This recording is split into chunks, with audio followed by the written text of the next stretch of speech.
Seja bem-vindo ao DRN Audiolivros. Se não for inscrito ainda, peço que se inscreva no nosso canal. Acompanhe os nossos audiolivros aí. A gente tem bastante conteúdo. Se você deseja um livro e não tiver no canal ainda, deixa nos comentários aí que eu sempre faço uma lista e tento ir atrás assim que possível. Se quiser nos dar uma força, a gente tem o Apoia-se, o Seja Membro e também o Pix. Sempre fica na descrição do canal e na descrição dos vídeos. E muito obrigado por estar acompanhando a gente nessa jornada. E vamos para as nossas leituras. Capítulo 2. Boas-vindas. Os salões da fortaleza de Faldara, com suas paredes de pedra, ostentando poucas tapeçarias simples e elegantes e biombos decorados, fervilhavam com as notícias da iminente chegada do trono de Amerlin. Serviçais de preto e dourado se apressavam em realizar suas tarefas, correndo para preparar quartos ou levar ordens até a cozinha, lamentando-se que, sem aviso prévio, não conseguiriam preparar tudo a tempo para alguém tão importante. Guerreiros de olhos escuros e cabeças raspadas, a não ser por um rabo de cavalo preso com um cordão de couro, não corriam, mas seus passos eram apressados e seus rostos transmitiam uma empolgação normalmente reservada à batalha.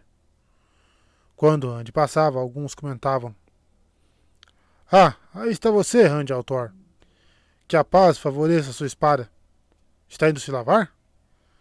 Você certamente quer estar com a melhor aparência possível quando for apresentado ao trono de Amerlin. Ela vai querer ver você e seus dois amigos, e também as outras duas mulheres, pode ter certeza."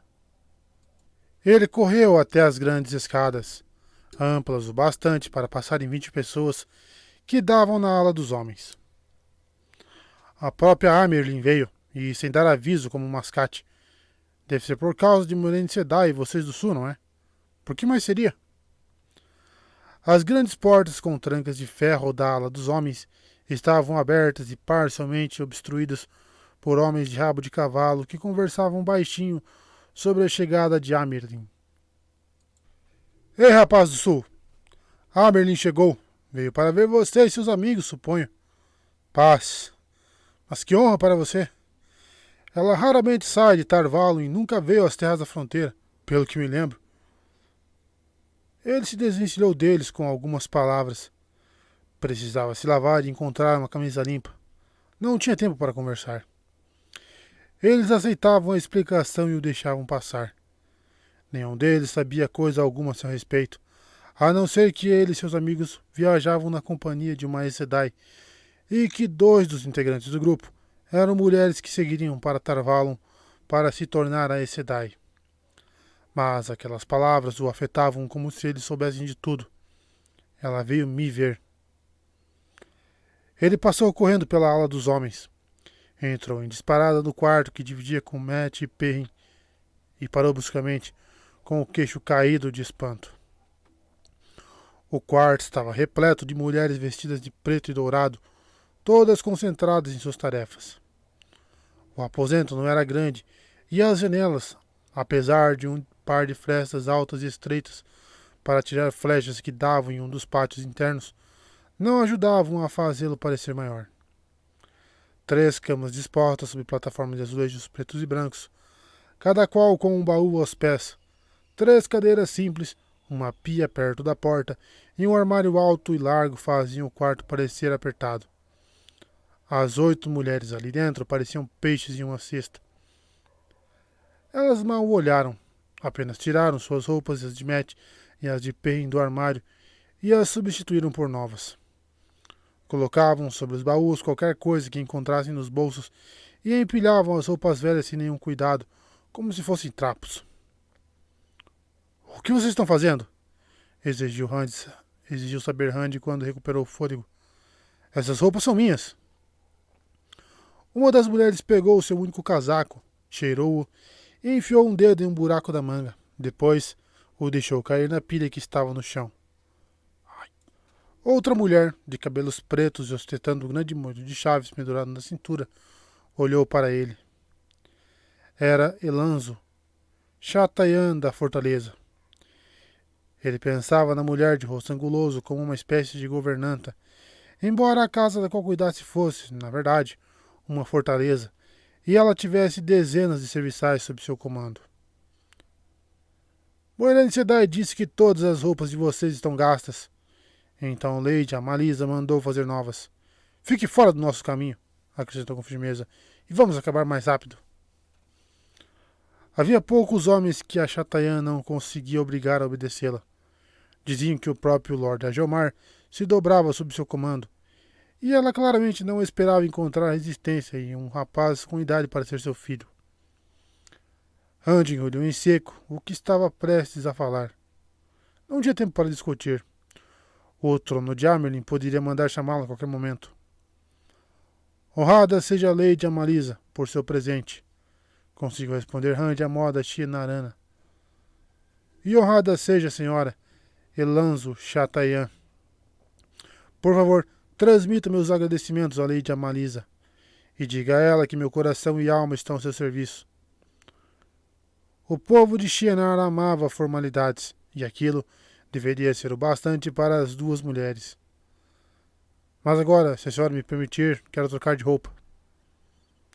Muito bem, respondeu Elanzo bastante à vontade. Moirane Sedai nos pediu para buscarmos todas as roupas velhas, cada peça, até mesmo as roupas de baixo. Várias mulheres olharam para ele disfarçadamente. Nenhuma fez menção de se dirigir à porta. Ele mordeu a bochecha para evitar soltar um riso histérico. Muita coisa em Shienar era diferente do que estava acostumado, e havia algumas com as quais nunca se acostumaria, ainda que vivesse ali para sempre. Ele se habituara a tomar banho de manhã bem cedo, quando as grandes banheiras de azulejo estavam vazias, depois que descobriu que uma mulher poderia entrar na água com ele sem problemas a qualquer outra hora do dia. E podia ser tanto um serviçal da cozinha quanto a Lady Amalisa, irmã do Lord Ajomar. Nos banhos em Shienar não existia hierarquia. Elas também esperavam que ele lhe lavasse suas costas em troca do mesmo favor, perguntando por que seu rosto estava tão vermelho. Será que vinha se expondo muito ao sol? Em pouco tempo, havia identificado a verdadeira causa de seus rubores, e todas as mulheres na fortaleza pareciam fascinadas com ele. com eles. Em uma hora eu posso morrer ou algo ainda pior, e essas mulheres estão esperando me ver corar. Ele pigarreou. Se puderem esperar do lado de fora, entregarei o restante das roupas a vocês, pela minha honra. Uma das mulheres deu um risinho, e até mesmo os cantos dos lábios de Elanzo se puxaram, mas a Chatayan assentiu e mandou as outras recolherem as roupas. Então parou ao alcançar a porta, acrescentando: as botas também. Moirane Sedai disse para pegar tudo. Ele abriu a boca para responder, então voltou a fechá-la. Sabia com certeza que pelo menos suas botas ainda estavam boas, pois haviam sido feitas por Alwyn Alvan, o sapateiro de Campo de Emond, além de estarem amaciadas e bem confortáveis. Mas, se abrir mão de suas botas fosse fazer com que a Chatayan o deixasse em paz, ele as daria e daria, tudo mais que ela quisesse. Ele não tinha tempo. Sim, é claro, pela minha honra. E empurrou a porta, forçando-a a sair. Quando ficou sozinho, jogou-se na cama para tirar as botas. Elas ainda estavam boas, talvez um pouco gastas, com o couro rachado aqui e ali, mas ainda serviam e tinham a forma de seus pés.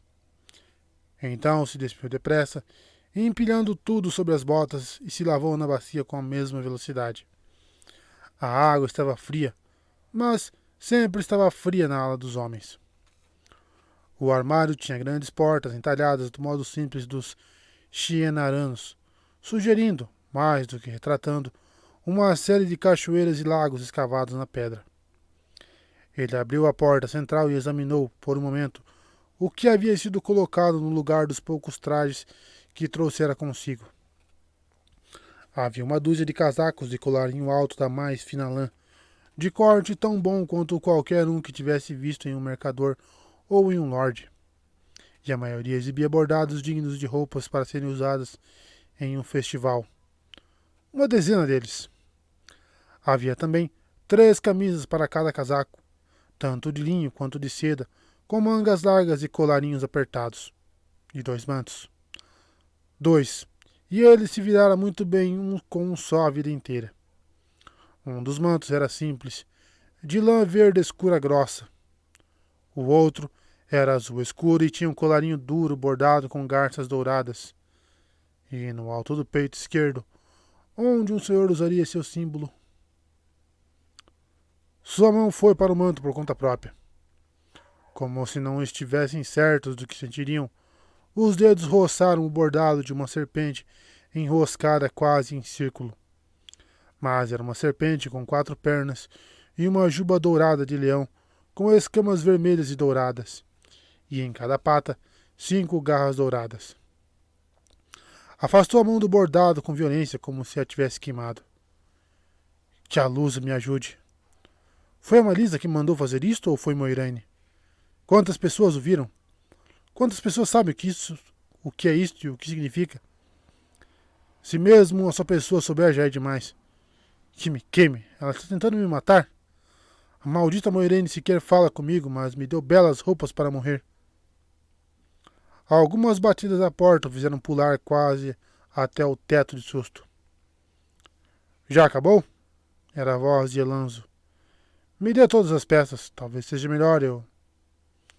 A porta rangeu como se ela estivesse tentando abrir a maçaneta. Randy sobressaltou-se, percebendo que ainda estava nu. Acabei, gritou. Paz, não entre. Recolheu tudo o que estava vestindo mais que depressa, inclusive as botas. Vou lhe entregar. Escondido atrás da porta, ele abriu apenas o suficiente para enfiar a trouxa de roupas nos braços da Chatayan. Isso é tudo. Ela tentou espiar pelo buraco. Tem certeza? Moiraine Sedai disse para pegar tudo. Talvez seja melhor eu dar uma olhadinha. É tudo, grunhiu. Juro pela minha honra. Ele empurrou a porta com um ombro, fechando-a na cara dela, e ouviu risadas do outro lado. Resmungando baixinho, ele se vestiu depressa. Sabia que elas não deixariam de encontrar desculpas para entrar à força, de algum jeito. As calças cinza eram mais justas dos que as estava acostumada a usar, mas ainda eram confortáveis. E a camisa de mangas bufantes era branca o bastante para deixar satisfeita qualquer dona de casa no campo de Elmond em dia de lavar roupa. As botas, que iam até a altura do joelho, serviram como se ele as usasse há mais de um ano. Torceu para que fosse apenas o trabalho de um bom sapateiro e não outra obra das Aes Sedai. Todas aquelas roupas dariam um embrulho do seu tamanho, mas ele se reacostumara ao conforto de usar camisas limpas e de não vestir as mesmas calças todos os dias, até o suor e as sujeiras deixarem mais duras que suas botas e ainda assim continuar usando-as. Pegou os seus alforjes do baú e o enfiou o que pôde dentro deles. Depois, abriu o manto bonito em cima da cama, com relutância, e empilhou mais algumas camisas e calças sobre ele. Dobrado daquele jeito, com o perigoso símbolo para dentro e amarrado com uma corda de forma que pudesse ser jogado no ombro, ele não parecia muito diferente das trouxas que vira alguns jovens carregando na estrada. Um soar de trombetas adentrou pelas seteiras, vindo tanto das que conduziam a fanfarra do lado de fora das muralhas, quanto das que respondiam nas torres da fortaleza. Vou tirar esse bordado assim que puder, resmungou. Já vira mulheres retirando bordados quando erravam a costura ou mudavam de ideia, e não parecia ser assim tão complicado. O resto das roupas, a maioria do que ganhara, na verdade, Randy enfiou de volta no armário. Não havia necessidade de deixar evidências de sua fuga para serem encontradas pela primeira pessoa que enfiasse a cabeça quarta dentro depois que ele partisse. Ainda franzindo a testa, ele se ajoelhou ao lado da cama. As plataformas azulejadas sobre as quais as camas repousavam eram fornalhas onde a pequena fogueira era abafada para durar a noite toda, mantendo a cama aquecida durante o pior da noite do inverno de Shienar. Às noites, Eram ainda mais frias do que ele estava acostumado naquela época do ano, mas, por ora, os cobertores bastavam. Abrindo a porta da caixa de lenha, ele retirou uma sacola que não poderia deixar para trás. Ficou feliz por não ter ocorrido a Elanzo que alguém poderia guardar roupas ali dentro. Colocando o embrulho sobre a cama, desatou uma ponta e abriu-a um pouco. Era um manto de um menestrel virado do avesso de forma a ocultar os centenas de retalhos que o cobriam. Retalhos de todos os tamanhos e cores imagináveis.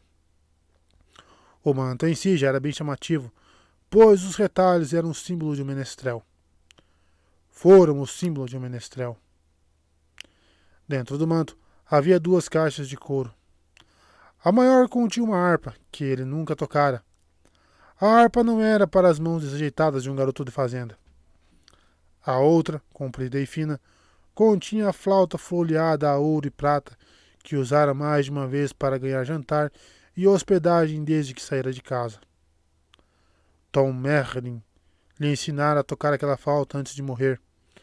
Randy nunca conseguia tocá-la sem se lembrar de Tom, com os olhos de um azul intenso e longos bigodes brancos, enfiando o manto embrulhado em suas mãos e gritando para que ele corresse.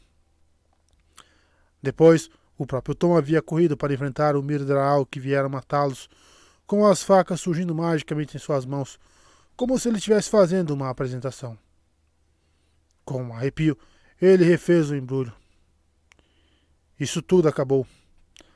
Ao pensar no vento no alto da torre, acrescentou: coisas estranhas acontecem assim tão perto da praga. Ele não tinha muita certeza de que acreditava nisso, não do mesmo jeito que Lã. De qualquer modo, já estava mais do que na hora de ir embora de Faldara, independentemente da chegada do trono de Amerlin. Ele vestiu o casaco que deixara separado. Era de um verde bem escuro e o fazia lembrar-se das florestas em casa, na fazenda de Tana, floresta do oeste, onde havia crescido, e no manguezal onde aprendera a nadar. Depois, afivelou a espada com a marca da garça na cintura e pendurou a aljava abarrotada de flechas do outro lado. Seu arco, sem corda, estava encostado em um canto, junto com os de Met e Perrin. O bastão de madeira era 2 palmos mais alto que ele. Ele fizera sozinho, depois de chegar a Faldara, e, além dele, apenas Lã e Perrin tinham força suficiente para usá-lo. Depois de enfiar os cobertores enrolados e o novo manto nas dobras dos outros embrulhos, tirou-os do ombro esquerdo, jogou-os sobre as cordas e pegou o arco. Deixe o braço da espada livre, pensou. Tente fazê-los pensar que é perigoso. Talvez alguém acredite. Ao abrir devagar a porta, deparou com o corredor quase vazio. Um serviçal de Libéré passou correndo sem nem sequer olhar para Randy. Assim que os passos apressados do homem deixaram de ser ouvidos, Randy se esgueirou para o corredor. Tentou caminhar com naturalidade, despreocupado, mas sabia que os alforjes no ombro e as trouxas nas costas faziam com que parecesse ser exatamente o que era: um homem partindo em uma jornada sem intenção de retornar. As trombetas tornaram a soar mais fracas ali dentro da fortaleza. Ele tinha um cavalo, um garanhão baio no estábulo norte que se chamava Estábulo do Senhor. Era próximo de um dos portões menores da fortificação, usado por Lord Arjomar quando ele saía para cavalgar. Mas nem o senhor de Faldara, nem ninguém de sua família cavalgariam hoje, e o estábulo deveria estar vazio, a não ser pelos cavalariços. Havia 2 maneiras de chegar ao estábulo do Lorde a partir do quarto de Randy. Uma delas o faria dar a volta por toda a fortaleza, passando por trás do jardim particular de Lord Ajomar, para então sair do outro lado e passar direto por dentro da forja, que agora, por certo, estaria igualmente vazia, até o pátio do estábulo. Seria tempo suficiente para que algumas ordens fossem dadas se alguém iniciasse uma busca por ele, antes mesmo de Randy chegar a seu cavalo. O outro caminho era bem mais curto. Passava primeiro pelo pátio externo, onde o trono de Amerlin estava chegando naquele instante, com mais de uma dezena de Aes Sedai. Ficou com a pele toda arrepiada só de pensar. Ele já vira mais da cidade que o suficiente para uma vida inteira. Só uma já era demais. Assim diziam todas as histórias, e ele comprovara com a experiência. Mas não ficou surpreso por seus pés o levarem até o pátio externo. Ele jamais veria a lendária Tarvalon. Não poderia correr esse risco, nem agora nem nunca. Mas podia ver o trono de Amerlin de longe, antes de partir. Seria o mesmo que ver uma rainha. Não deve ser muito perigoso dar só uma espiada de longe. Vou continuar andando e terei ido embora antes mesmo que ela saiba que estive aqui. Ele abriu uma porta pesada com correias de ferro que davam para o pátio externo e adentrou o silêncio lá fora. As pessoas se aglomeravam ao longo da passarela da guarda, no alto de cada muralha, formando uma verdadeira floresta de gente. Soldados de rabo de cavalo, criados de libré e serviçais ainda com os pés sujos de lama, estavam colados uns nos outros, e crianças se sentavam nos ombros dos pais por ver por cima da multidão, ou se exprimiam para espiar por entre cinturas e tornozelos. Cada sacada para arqueiros estava mais lotada que um barril de maçãs, e rostos apareciam até nas seteiras das paredes que serviam para atirar flechas. Uma multidão cercava o pátio, formando uma segunda muralha, e todos observavam e aguardavam em silêncio. Ele abriu caminho pela multidão ao longo da muralha, diante das barracas dos ferreiros e dos flecheiros, que davam a volta ao longo do pátio. Faldar era uma fortaleza, não um palácio, apesar do tamanho e de seu esplendor austero, e tudo nela era destinado à defesa. Murmurando desculpas às pessoas em quem esbarrava. Algumas olhavam ao redor, franzindo a testa, e poucas notavam seus alforjes e sacolas, mas ninguém quebrava o silêncio. A maioria sequer tentava ver quem havia esbarrado nelas. Ele conseguiu enxergar por cima das cabeças da multidão com facilidade, o suficiente para saber o que estava se passando no pátio. Do lado de dentro, logo em frente ao portão principal, um grupo de 14 homens se enfileirava ao lado de seus cavalos. Não havia 2 deles com armaduras ou espadas iguais, e nenhum se parecia com um lã. Mas Randy não tinha dúvidas de que eram guardiões. Havia rostos redondos, quadrados, compridos e finos, mas todos tinham o mesmo olhar, como se vissem coisas que os outros homens não viam, ou vissem coisas que outros homens não ouviam. Parados na posição de descansar, eles pareciam tão letais quanto uma matilha de lobos. Só havia uma coisa em comum entre eles. Todos vestiam um manto de cores mutáveis que Randy vira pela primeira vez nas costas de lã. O manto que quase sempre parecia camuflar-se no que quer que estivesse atrás dele. Tantos homens usando aqueles mantos não era algo fácil de se olhar, nem era bom para o estômago. A alguns passos na frente dos guardiões, uma fileira de mulheres estava de pé, perto de seus cavalos, com os capuzes dos mantos abaixados. Agora ele conseguia contá-las. Eram 14. 14 Aes Sedai. Tinham de ser. Eram altas e baixas, magras e gordas, morenas e louras, com cabelos curtos e compridos, soltos e caindo das costas ou presos em tranças, e suas roupas eram tão diferentes entre si quanto as dos guardiões, com cortes de couros tão variados quanto as mulheres que as vestiam. No entanto, elas também tinham algo em comum. Uma semelhança que só era óbvia quando ficavam paradas daquele jeito, uma ao lado da outra. Pareciam não ter idade definida. Àquela distância, Randy diria que todos eram jovens, mas sabia que se chegasse mais perto, elas seriam como Moiraine. Tinham uma aparência que ao mesmo tempo era e não era jovem, a pele lisa e sem rusgas, mas rostos maduros demais para serem novas e olhos que já tinham visto demais. Mais de perto? Idiota, já estou perto demais. Que me queime. Eu deveria ter ido embora há muito tempo. Continuou abrindo passagem para chegar onde queria. Outra porta com correias de ferro que ficava ao lado oposto do pátio, mas não conseguia parar de olhar.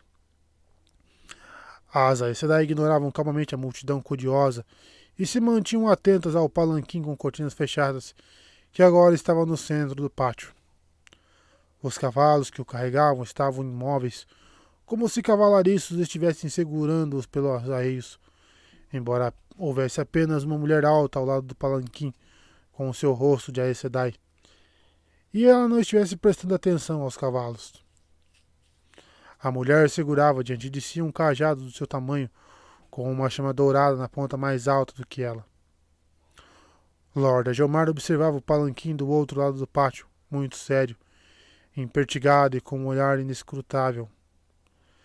Seu casaco azul marinho de colarinho alto exibia as 3 raposas vermelhas correndo, símbolo da casa Jagad, junto do falcão negro de Shienar. Ao seu lado estava Ronan, enrugado pela idade, mas ainda alto. O Chambayan carregava um cajado com 3 raposas esculpidas em avatine vermelho no topo. Ronan ocupava a mesma posição de Elanzo na hierarquia da fortaleza. Eram Chambayan e Chatayan. Mas Elanzo deixava pouco para ele fazer, a não ser a parte cerimonial e suas tarefas como secretário do Lord Agelmar. Os rabos de cavalos dos 2 homens eram brancos como a neve. Todos estavam parados como estátuas de pedra. Os guardiões, as Aes Sedai, o Lorde de Faldara e o Chambayan. A multidão que observava parecia prender a respiração. Mesmo sem querer, Rand diminuiu o passo. De repente, Ronan bateu seu cajado 3 vezes nas pedras grandes do calçamento, fazendo um som bem alto que pedia silêncio. Quem vem lá? Quem vem lá? Quem vem lá? A mulher ao lado do palanquim bateu seu cajado 3 vezes em resposta. A vigia dos selos, a chama de Tarvalon, o trono de Amerlin. Por que fazemos a vigia? Perguntou Ronan. Pela esperança da humanidade, respondeu a mulher alta. Contra o que montamos guarda? Contra a sombra ao meio-dia. Por quanto tempo deveremos montar guarda? De sol a sol, enquanto a roda do tempo girar. Agelmar se curvou em uma mesura, com o rabo de cavalo branco se mexendo ao sabor da brisa. Faldar oferece pão, sal e boas-vindas. Bem-vindo ao trono de Aberlin, a Faldara, pois aqui se mantém a vigia, aqui se respeita o pacto. Sejam bem-vindas. A mulher alta abriu a cortina do palanquim e o trono de Amerlin saiu. De cabelos escuros e sem idade definida como todas as Aes Sedai, ela olhou de relance para as pessoas reunidas enquanto se erguia. Rand se encolheu quando o olhar dela passou por ele. Foi como se algo o tivesse tocado. Mas os olhos dela passaram direto e pararam no Lord Agelmar. Um criado de Libré se ajoelhou ao lado dela, oferecendo uma bandeja com toalhas dobradas, ainda soltando vapor. Com gestos informais, ela enxugou as mãos e limpou o rosto com um pano úmido. Agradeço as boas-vindas, meu filho. Que a luz ilumine a casa Jagad. Que a luz ilumine Faldar e a todo o seu povo. Lord Agelmar fez uma nova mesura. A senhora nos honra, mãe. Para Rand não foi estranho ouvi-la chamar Lord Agelmar de filho e ele chamá-la de mãe, ainda que as bochechas lisas dela, diante do rosto enrugado dele, dessem a impressão de que o homem era seu pai, ou até mesmo seu avô. Mas a mulher tinha uma presença à altura dele. A casa Jagad é sua, Faldar é sua. De todos os lados irromperam vivas que se chocaram nas muralhas da fortaleza, como ondas quebrando na praia. Tremendo, Rand correu na direção da porta em busca de segurança, deixando de se importar por esbarrar em outras pessoas. É só a sua maldita imaginação. Ela nem sequer sabe quem você é. Você não ainda. Sangue cinza, se soubesse. Ele não queria pensar no que aconteceria se ela soubesse quem era ele. O que era ele. No que aconteceria quando ela finalmente descobrisse. Ele se perguntou se aquela mulher tinha alguma coisa a ver com o vento no alto da torre. A Aes Sedai podiam fazer coisas como aquela. Quando passou pela porta, que bateu atrás dele, emudecendo o rugido de boas-vindas que ainda sacudia o pátio, o rapaz suspirou aliviado. Os salões ali estavam tão vazios quanto os outros, e ele os atravessou quase correndo. Cruzou um pátio menor, com uma fonte no centro, Então passou por mais um corredor e saiu no pátio do estábulo que tinha piso de ardósia. Era o estábulo do Lorde, construído dentro da muralha, alto e comprido e com enormes janelas que davam para o interior da fortaleza, onde os cavalos eram mantidos em 2 andares. A forja do outro lado do pátio estava silenciosa, pois o ferreiro e seus ajudantes tinham saído dali para as boas-vindas. Tenma, o cavalariço-chefe com o rosto muito bronzeado, recebeu-o frente às grandes portas com uma grande mesura, tocando primeiro a testa e depois o coração. Meu espírito e coração estão a seu serviço, milord. Em que posso servi-lo? Tenma não usava o rabo de cavalo dos guerreiros. Seus cabelos grisalhos eram cortados em forma de cuia. Hunt suspirou. Pela 100ª vez, Tenma, eu não sou um senhor. Como milord desejar. A mesura do cavalariço foi ainda maior. Seu nome que causara aquela confusão devido a uma similaridade. Hand al Thor e al Lan Mandrágora. O nome de Lan, de acordo com o costume de Malkier, o prefixo régio al indicava que ele era rei, embora o guardião nunca o utilizasse. Para Hand, Al era apenas uma parte de seu nome, embora ele tivesse ouvido que um dia, muito tempo atrás, antes que os 2 rios se chamassem 2 rios, o prefixo significava filho de. Alguns dos serviçais na fortaleza de Faldara, entretanto, haviam entendido que ele também era um rei, ou pelo menos um príncipe. Todos os seus protestos haviam apenas reduzido seu posto para Lorde. Pelo menos era o que ele pensava, pois nunca vira tantas mesuras e cerimônias, mesmo com o Lorde Agelmar. Preciso que o vermelho seja encilhado, Tenma. A essa altura já sabia que não adiantaria se oferecer para fazer isso. Tenma jamais permitiria que Hand sujasse as mãos. Pensei passar alguns dias viajando pela região ao redor da cidade. Assim que montasse o Garanhão-Baio, chegaria à beira do rio Erinim em alguns dias, ou mesmo ao outro lado da fronteira, em Arafel. Então elas nunca vão me achar. O cavalariço fez uma reverência tão profunda que quase dobrou ao meio e permaneceu curvado. Perdoe-me, milord. A resposta veio em um sussurro rouco.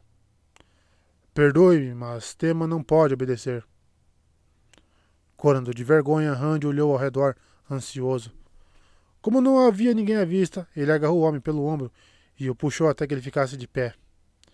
Ele não poderia ser capaz de impedir Tenma e alguns outros de agirem daquele jeito, mas podia tentar impedir que outras pessoas vissem. Por que não, Tenma? Tenma, olhe para mim. Por favor, por que não? São ordens, milord, respondeu o homem ainda sussurrando. Ele continuou olhando para o chão, não por medo, mas por vergonha de não poder atender os pedidos de Hand. Os Xianarandos reagiam à vergonha do mesmo jeito que outras pessoas reagiam a uma acusação de roubo. Nenhum cavalo pode deixar os estábulos até que retirem a ordem. Ela vale para todos os estábulos da fortaleza, milord. Hand chegou a abrir a boca para dizer ao homem que estava tudo bem, mas em vez disso umedeceu os lábios. Nenhum cavalo de nenhum estábulo? Sim, milord. A ordem veio há pouco tempo, há alguns momentos. A voz de Tenma ganhou força. Todos os portões também foram fechados, milord. Ninguém pode entrar nem sair sem permissão, nem mesmo a patrulha da cidade. Foi o que disseram. Hand engoliu em seco, o que não diminuiu a sensação de dedos se fechando ao redor de sua garganta. A ordem veio de Lord Agelmar, Tenma. É claro, milord. De quem mais? Lord Agelmar não deu a ordem pessoalmente a Tenma, é claro. Nem mesmo ao homem que falou com Tenma. Mas, milord, quem mais daria tal ordem em Faldara? Quem mais? Hand se sobressaltou quando o maior sino da torre dos sinos da fortaleza soou bem alto. Logo, os outros sinos se juntaram a ele, seguido pelos da cidade. Se Tenma pode se atrever a comentar, começou a falar o cavalariço, falando em voz alta para ser ouvido com todo aquele barulho. Milord deve estar muito feliz. Hand precisou gritar para ser ouvido. Feliz? Por quê? As boas-vindas terminaram, milord. Tema gesticulou indicando a torre do sino. O trono de Amerlin logo mandará chamá-lo, milord, e seus amigos, para irem vê-lo agora. Randy começou a correr. Ele mal teve tempo de ver a surpresa no rosto de Tema, então sumiu. Não se importava com o que o cavalariço pensava. Ela vai mandar me chamar agora.